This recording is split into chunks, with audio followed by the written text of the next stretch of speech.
உங்ககிட்ட ஒரு லெட்டர் வச்சிருக்கேன் பாருங்களா, அதை எடுத்து படிங்கண்ணா. இந்த காலத்துல லெட்டர்லாம் எழுதுறா? எல்லாம் வாட்ஸ்அப்பும் மெயிலும் போயிட்டீங்கல்ல. படிங்கம்மா. அன்புள்ள அப்பா அம்மாவுக்கு உங்கள் அன்பு மகள் இல்லை இல்லை அன்புக்கு எங்கு மகள் எழுதுவது. ரெண்டு பேரும் ஏன் என் கூட பேச மாட்டேங்கிறீங்க? என் கூட டைம் ஸ்பெண்ட் பண்ண மாட்டேங்கிறீங்க? என்னை விட உங்கள் ரெண்டு பேருக்கும் ஃபோன் தான் முக்கியமாக போச்சு இல்லை? நான் தாத்தா பாட்டி வீட்டுக்கே போகிறேன். ஏன்னா ஃபோனை பற்றி அவங்களுக்கு ஒன்றும் தெரியாதுல்ல. எனக்கு நிறைய பொம்மைங்க வாங்கி கொடுத்துருக்கீங்க, ஆனால் எதுவும் என் கூட பேச மாட்டேங்குது இல்லை. என் கூட விளையாடவும் யாரும் இல்லை. தனியாக இருந்து பைத்தியமே பிடிக்குது. ஒரு வேளை ஃபோனாக இருந்திருந்தா நான் உங்கள் கூடவே இருந்திருப்பேன்ல. ஒரு 2வது படிக்கிற குழந்தை அந்த லெட்டர் சொல்ல நான் எழுதினேன். அந்த லெட்டர் எழுதுக்குள்ளேயே எனக்கு கஷ்டமாயிடுச்சு. அந்த லெட்டரை அவங்க அம்மாவுக்கு வாட்ஸ்அப் பண்ண சொல்லிச்சு. அப்போதான் அந்த லெட்டரே பார்ப்பாங்க. இப்போ சொல்லுங்க, பெற்றவங்க மேலே தப்பு இருக்கா இல்லை பசங்க மேலே தப்பு இருக்கா? நீ கேட்கறதுக்கு என்கிட்ட உண்மையாகவே பதில் இல்லைப்பா. ஒரு குழந்தைக்கு பெற்றவங்க தான் வழிகாட்டுதலாக இருக்கணும். அவங்களே இப்படி இருக்காங்களே, இவங்களே இப்படி இருந்தால் அடுத்த ஜென்ரேஷன் எப்படி இருக்குன்னு யோசிச்சு பாரு. இதெல்லாம் இப்போ மாறதான் தெரியல. வேலை ஏதாவது கிடைக்குங்களா? அம்மா வெளியே போயிருக்காங்க. எங்க போனாலும் என் நேரம் எனக்கு முன்னாடி வந்து நிக்குது. நான் வரேன் தம்பி. ஒரு நிமிஷம், இதுக்கு முன்னாடி நீங்க எங்கேயாச்சும் வேலை செஞ்சிருக்கீங்களா? இல்லப்பா, இத்தனை வருஷம் என் பிள்ளைங்களுக்காகவே வாழ்ந்துட்டேன். ஏதாவது படிச்சிருக்கீங்களா? நான் 7வது வரைக்கும் தான்ப்பா படிச்சிருக்கேன். சின்ன சின்ன வேர்ட்ஸ் கட்டினா படிக்க தெரியுமா?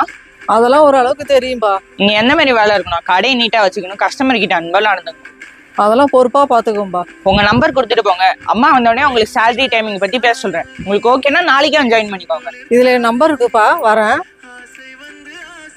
என்னப்பா இன்டர்வியூலாம் முடிஞ்சது இருக்க? அவங்கள பார்த்தா நல்ல டைம் மாரி இருந்துச்சுமா, அதனால எனக்கு விட மனசே வரல. அதெல்லாம் சரி, சின்ன சின்ன வேர்ட்ஸ் படிக்க தெரியுமான்னு கேட்டல. ஏன் கேட்ட?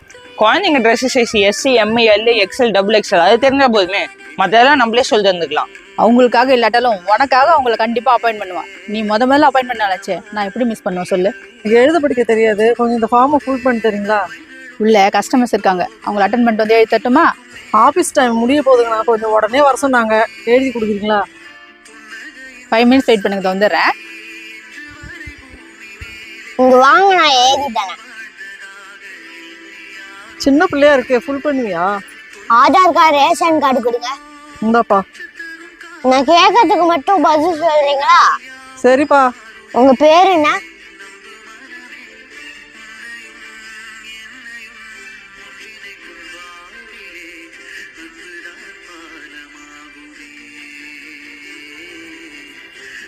எனக்கு தெரிஞ்ச வரைக்கும் ஃபில் பண்ணிட்டேன். என்னங்க?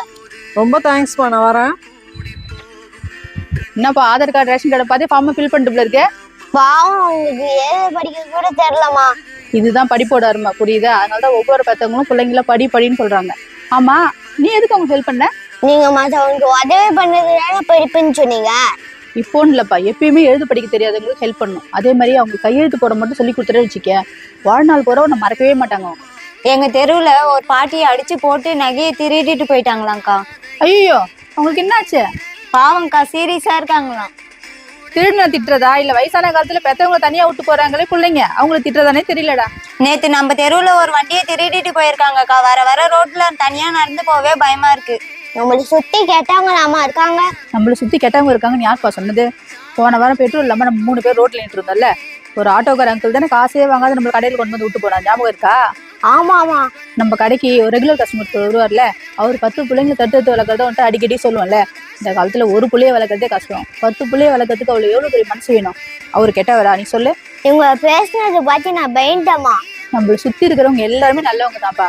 எங்கேயோ 1-2 விஷயம் அப்படி இப்படி நடக்குதுன்றதுக்காக எல்லாரும் கெட்டவங்க ஆயிட முடியுமா? சரி, நீ போய் விளையாடுறியா? சரிம்மா.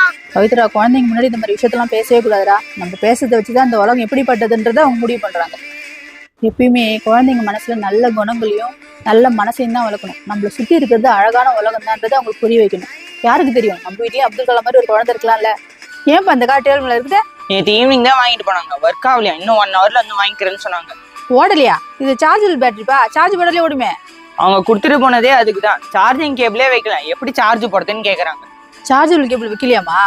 பவித்ரா, இது நீ தானே நேற்று அட்டன் பண்ண? ஆமாக்கா, அந்த காரை நான் தான் செக் பண்ணி கொடுத்தேன். சார்ஜர் வைக்க மறந்துட்டேன். மறந்துட்டீங்களா? அந்த ஒரு சார்ஜிங் கேபிள் வாங்குறதுக்காக திருவண்ணாமலையில இருந்து வராங்க. ஆசையா அவங்க பேர பசங்களை வாங்கிட்டு போனாங்க. நீ போய் அந்த சார்ஜபிள் கேபிள் எடுத்துட்டு வரியா? சரிக்கா.